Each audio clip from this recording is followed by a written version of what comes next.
I mean, there's no drummer that I hold at a higher esteem than I do Sean Reinert. Right. Both artistically and personally. You know what I mean? Like, I love that guy like a brother. Right. Um, Let's talk about that for a second because I know I know I've seen that through your socials several times, and I know that relationship meant a lot to you. Um, let's talk about how you guys met and what your relationship, that friendship was like, and how it influenced you. um, Back in 1996, and I got to kind of preface the story by in 1995. I started studying with Dave Kulross, who was in Malevolent Creation at the time. And Dave was definitely the one who instilled in me all of the proper technique and, what I consider to be like the correct way to approach the instrument. And I think that's incredibly vital to point out because I don't think that Sean did not like giving drum lessons, first off. And in particular, I think if he would have met me just the year prior, that version of me, that player I was prior to my lessons with Cool Ross, he would have been like, "Yeah, dude, you're not really ready to even tackle these concepts."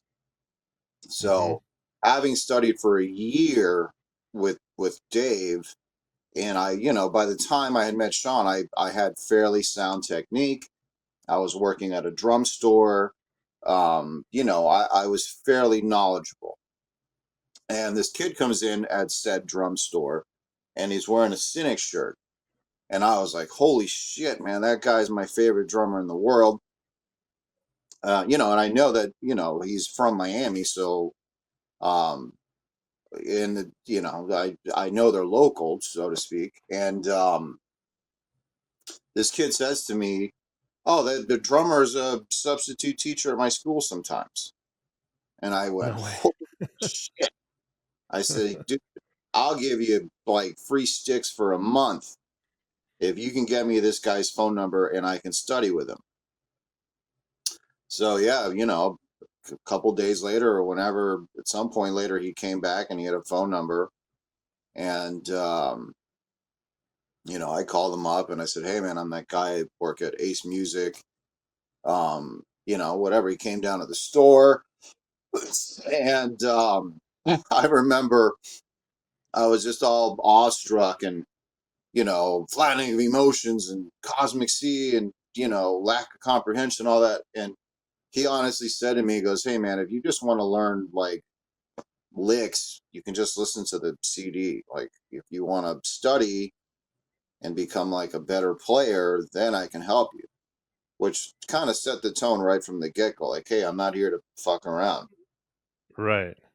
And I would drive down to where he lived down in which was like an hour and a half south of me. And we just kind of hit it off as friends. Like we, back in those days, we both smoked a ton of weed, and we would just, we would study, do the lesson stuff. And then I remember I would just say to him like, dude, can I just watch you play? Like, because he lived in his warehouse with his drums and his two dogs, Mm-hmm. um, named Carcass and Thelonious. Um, and because to me, drums was the kind of instrument that if you know what to look for and technique, you can learn an awful lot just by watching somebody play. 100%. And 100%. I would argue that what Sean played that instrument more eloquently than anybody else I've ever seen. Like he was just watching him play drums was like watching water pour out of a glass. That's how I always described it. And we just became real good buds. And I like booked his first drum clinic because he was so humble that in his mind he was just convinced that the whole world had already forgotten about him. He's like, oh, whatever. Nobody remembers that Death record. I remember this is 1996. There's no internet. There's no way for him to take the temperature of the drum community at large. And I Sure. was like, dude, you have no idea. Like, you're still worshipped as like the god around, you're still like the guy. And I booked his first drum his first drum clinic, and a bunch of people showed up, and I just remember looking at him going, dude, told you. And he moved to California, and years later I flew to California to see a band called Paradise Lost, who's one of my favorite bands. And I'd call him and I was like, hey man, can I stay with you, whatever.